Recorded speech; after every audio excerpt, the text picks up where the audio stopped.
Hazrat Odam o'g'li Shis alayhissalomga quyidagi 5 narsani nasihat qilib, unga o'zidan keyingi o'g'illariga nasihat qilishini buyurdi.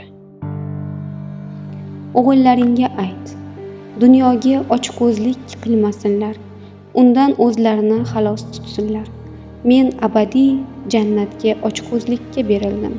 Shu sababli Alloh meni jannatdan chiqardi. O'g'illaringga ayt, xotinlarining Havvoyi nafsiga asir bo'lmasinlar. Men xotinim Havvoyi nafsiga berilib mevadan yedim. Keyin afsuslandim. O'g'illaringga ayt, qiladigan ishlarining oqibatini o'ylasinlar. Agar men qilayotgan amallarimning oxirini o'ylagan bo'lsaydim, bunday og'ir ayriliqqa duchor bo'lmas edim. O'g'illaringga ayt, qalblari biron narsadan hadiksirasa, undan uzoqlashsinlar. Men taqiqlangan mevalardan yeya boshlagan paytimda yuragim hapriqqan va hadiksiragan edi.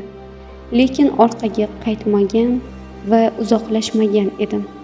Keyin nadomat meni bog'lagandan bog'layverdi. O'g'illaringga ayt, kengash bilan ish qilsinlar.